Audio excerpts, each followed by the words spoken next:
7:24 amigos. El presidente de Brasil, lo comentábamos tempranamente, Luis Ignacio Lula da Silva, arribó este lunes a la ciudad de Johannesburgo, que va a acoger entre este 22 y 24 de agosto la 15ª cumbre de los BRICS, bloque que conforman, recordemos, la nación de Rusia, India, China y el país sede. Participarán de manera presencial, además de los presidentes de China y Sudáfrica, Xi Jinping y Cyril Ramaphosa, respectivamente, junto al primer ministro de la India, Narendra Modi, el presidente ruso Vladimir Putin, participará por videoconferencia y la delegación rusa la encabezará el canciller Sergei Lavrov. La cumbre prevé la participación de unos 40 jefes de Estado y, según la Cancillería de Sudáfrica, 22 países han manifestado de manera formal su interés de incorporarse a los BRICS. Bueno, una vez más nos vamos a Brasil con Paolo Manso, analista geopolítico, director de Latin American Insider, para hablar sobre este importante tema. Paolo, qué gusto contar contigo siempre. Buenos días. Buenos días, Yoliti. El gusto es todo mío. Mira, Paolo, ¿cómo avanza la expectativa, el interés frente a la posibilidad, me refiero a la expectativa y el interés de los países aspirantes a entrar a los BRICS, incluyendo Venezuela, por ejemplo, y todo lo que se está haciendo a favor de que estos distintos procedimientos puedan concretarse, estos procedimientos de nuevos integrantes? Sí, digamos que hay un interés sobre todo de China y de Rusia de ampliar ese grupo, ¿no? Que nace de un acrónimo creado por un economista de Goldman Sachs que ponía junto a Brasil, Rusia, India y China como en la época, hablamos de los años 90, las economías emergentes. Bueno, pasaron décadas y ahora se agregó también Sudáfrica, que está hospedando, y hay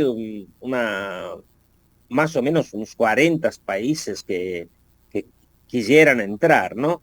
Y entre los cuales hay Venezuela, entre los cuales hay inclusive Cuba, hay el Estado Palestina hizo un pedido también, y varios países africanos, Argentina, y digamos que ahí hay dos que quieren ampliar, o sí, para crear un bloque que sea alternativo al G20 o al G7 en función, digamos, anti Estados Unidos. Y Brasil y Sudáfrica, digamos que quieren, pero con reglas, sobre todo Brasil. Te puedo hablar que Lula habló de ese tema en las últimas horas, diciendo que pero hay que razonar bien. Y el único país que se opone a esa ampliación de ese grupo de países es por ahora India, en realidad. Y claro, Brasil está negociando con China. Salió hoy una nota muy interesante en el diario aquí en Brasil, Estado de San Pablo, para que Beijing, China, apoye la reforma del Consejo de Seguridad de la ONU, donde Lula quiere que Brasil tenga un asiento permanente en cambio del apoyo total de Brasil a esa ampliación. Digamos que comienza hoy ese importante encuentro y vamos a ver si hay países que entran, cuántos son, porque repito, el listado, si quiere te lo paso, es enorme, son muchos países y repito, son 40. Hay Algeria, hay, mira, Algeria, Argentina, Bangladesh, Bahrein, Bielorrusia, Bolivia, Cuba, Egipto, Etiopía, Honduras, Indonesia, Irán, que me había olvidado, es importante, Kazajistán, Kuwait, Marruecos, Nigeria, Arabia Saudita, Senegal, Palestina, como ya te dije, Tailandia, Emiratos Árabes Unidos, Venezuela y Vietnam. O sea, es un cambio, digamos, radical con respecto a el bloque de los BRICS que tenemos ahora. Van a discutir también de cuestiones globales como la paz, la lucha contra la pobreza.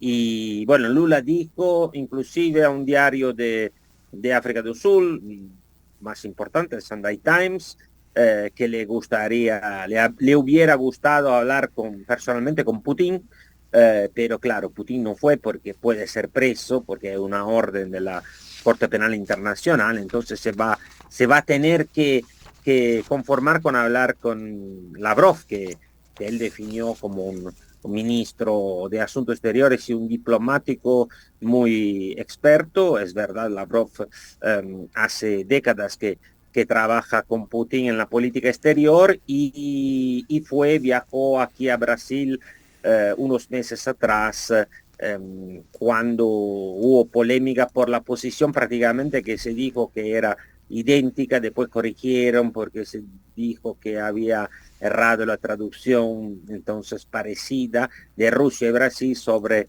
el conflicto entre Rusia y Ucrania. Y bueno, es obvio que el bloque del BRICS quiere asumir un carácter cada vez más político y quizás de oposición a Estados Unidos, al G7, como ya te dije, eh, porque es suficiente ver que en el país hay países como Irán, como Bielorrusia, que es un gran aliado de Moscú en la guerra contra Ucrania. Entonces, vamos a ver qué pasa. Realmente va a durar 2 días y va a ser muy interesante ver la declaración final. Oye, el hecho de que participe Antonio Guterres, secretario general de Naciones Unidas, también le da un rigor interesante a esto. Va a estar el presidente de Cuba, de Bolivia. Tal como tú lo has descrito, esto implica una estructura económica, política, de alta influencia. Y yo siento, Paolo, que es como tú lo estás planteando. Habría que ver al final qué priva entre estos países que hoy conforman el BRIC para decidir la entrada de cada nuevo país. Esto de qué manera cambia a lo interno, porque al final la idea de incorporar en países a los BRICS es que la institución y los que hasta ahora están allí se fortalezcan y no se les complique la vida, ¿verdad? Mira, sí, es interesante eso de Guterres porque inclusive hoy en el Miami Herald, una excelente periodista, Nora Gámez, hizo, como se dice aquí en Brasil, un furo, o sea, dio la noticia que Díaz-Canel va a estar justamente con Gutiérrez en la Asamblea Anual de las Naciones Unidas.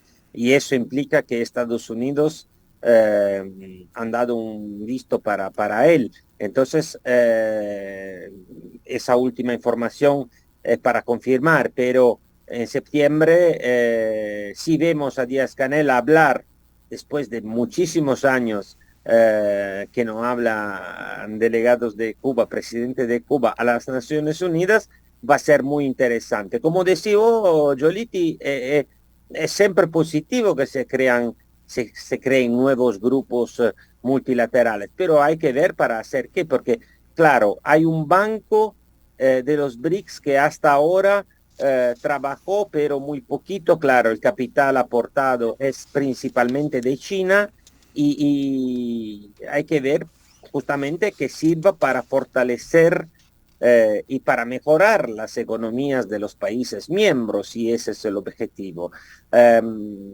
Si el objetivo es más geopolítico y el liderazgo de China, tanto en el frente económico como en el frente justamente político, lo dejaría entender, hay que ver qué consecuencia va a tener. Digamos que hay justamente como dijo Lula, hay que ver las reglas para ser admitido.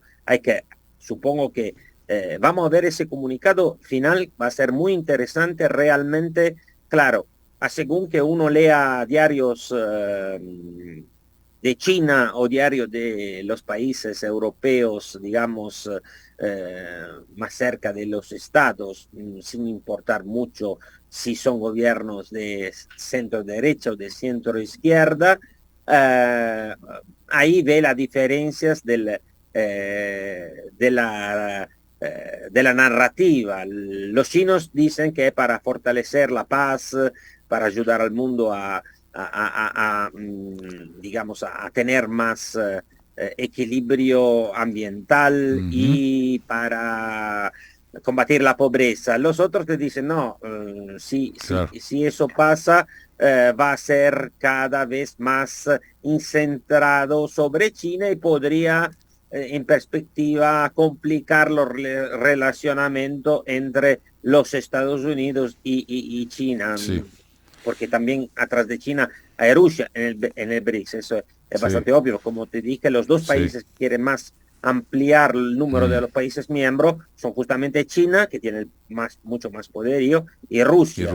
Que, bueno, obviamente quiere que Bielorrusia entre, claro, porque realmente Bielorrusia es casi un estado satélite y sabemos lo que está pasando allá en la guerra en Europa. Bueno, Paolo, muchísimas gracias. Como siempre, interesante tu análisis y hablaremos después que concluya esta cumbre. Vamos a ver. Va a ser muy interesante ver el comunicado. Seguro. Un gran abrazo. Abrazo a ustedes. Paolo Manso, analista geopolítico, director de Latin American Insider desde Brasil. A la pausa.